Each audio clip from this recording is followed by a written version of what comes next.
ಬಂಟ್ವಾಳ ತಾಲೂಕಿನ ಕೊರಗ ಸಮುದಾಯದ ಕುಂದುಕೊರತೆಗಳ ಸಭೆ ತಾಲೂಕು ಪಂಚಾಯಿತಿ ಇಒ ಸಚಿನ್ ಅವರ ಅಧ್ಯಕ್ಷತೆಯಲ್ಲಿ ಬಿಸಿ ರೋಡಿನ ಎಸ್ಜಿಎಸ್ವೈ ಸಭಾಂಗಣದಲ್ಲಿ ನಡೆಯಿತು. ಸಭೆ ಪ್ರಾರಂಭಗೊಳ್ಳುತ್ತಿದ್ದಂತೆ ಪ್ರತಿ ಸಲ ಸಭೆ ಮಾಡುವುದು ಚರ್ಚೆ ಮಾಡುವುದರ ಬದಲು ಎಷ್ಟು ಅನುಷ್ಠಾನ ಆಗಿದೆ ಎಂಬ ಕುರಿತು ತೀರ್ಮಾನಿಸೋಣ. ವೀರಕಂಬ ಗ್ರಾಮ ಪಂಚಾಯಿತಿಯಲ್ಲಿ ನಡೆದ ಸಭೆಯ ಅನುಷ್ಠಾನದ ಕುರಿತು ಚರ್ಚೆ ಮಾಡುವ ಎಂದು ಮುಖಂಡ ಸುಂದರ ಬೆಳವಾಯಿ ತಿಳಿಸಿದರು.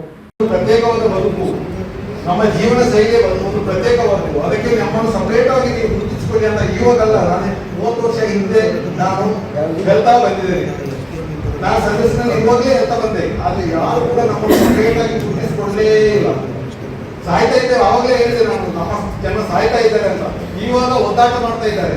ಪ್ರತಿ ಸಂದರ್ಭದಲ್ಲಿ ಕೂಡ ಇಲಾಖೆ ಗೊತ್ತಿದೆ, ಎಲ್ಲ ಸರ್ವೆ ಮಾಡೋದೇ ಹೊರಗಡೆ ಎಷ್ಟು ಜನ ಇದ್ದಾರೆ, ಏನಿದ್ದಾರೆ. ಈಗ ಕೂಡ ಸರ್ವೆ ಆಗ್ತಾ ಇದೆ, ಟೀಚರ್ಸ್ನವರೆಲ್ಲ ಸರ್ವೆ ಮಾಡ್ತಾ ಇದ್ದಾರೆ. ಪ್ರತ್ಯೇಕ ಹೊರಗಡೆ ಸರ್ವೆ ಆಗ್ತಾ ಇದೆ. ಇದೆಲ್ಲ ಬೇಕಿತ್ತ? ಮೊದಲಿಂದಲೇ ಅದನ್ನು ಸಪರೇಟ್ ಮಾಡ್ತಾ ಬರ್ತಿದ್ರೆ ಅಗತ್ಯ ಇಲ್ಲ. ಅದಕ್ಕೆ ನಾವು ಹೇಳ್ತಿರೋದು, ಪ್ರತಿ ಇಲಾಖೆಯವರು ಕೂಡ ವಿಶೇಷವಾಗಿರುವಂತಹ ಒಂದು ಕೊರಗ ಸಮುದಾಯ ನಮ್ಮನ್ನು ಪ್ರತ್ಯೇಕವಾಗಿ ಗುರುತಿಸಿಕೊಳ್ಳಿ, ಪ್ರತ್ಯೇಕವಾದ ದಾಖಲೆಗಳನ್ನು ಮಾಡಿಕೊಳ್ಳಿ. ಇವತ್ತಲ್ಲ ನಾಳೆ ನಿಮಗೆ ಬೇಕಾಗ್ತದೆ. ನಾವೆಲ್ಲ ಸತ್ತು ಹೋದ ನಂತರ ಕೂಡ ಇಲ್ಲಿ ಒಂದು ದಾಖಲೆ ಕೇಳಲಿಕ್ಕೆ ಯಾರಾದರೂ ಹೊರ ದೇಶದವರು ಬರ್ತಾರೆ. ಹೊರಗಡೆ ಇದ್ರಲ್ಲ, ಅವ್ರು ಯಾರು ಇದ್ರು, ಎಷ್ಟು ಜನ ಇದ್ರು, ಎಷ್ಟು ವರ್ಷದವರೆಗೆ ಇದ್ರು,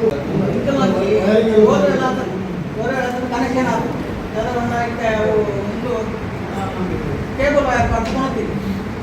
ಐದು ತಂಜಿ ಎರಡು ಮಾತ್ರ ಮೂಜಿ ಕಮ್ಮ ಬೋರ್ಡ್ ಮಗಳು ವಾಟರ್ ತಗೊಂಡು ಅವರು ಬಂದು ಕನೆಕ್ಷನ್ ಹಾಕೊಂಡು ಮಾಡ್ಕೊಡ್ರಿ.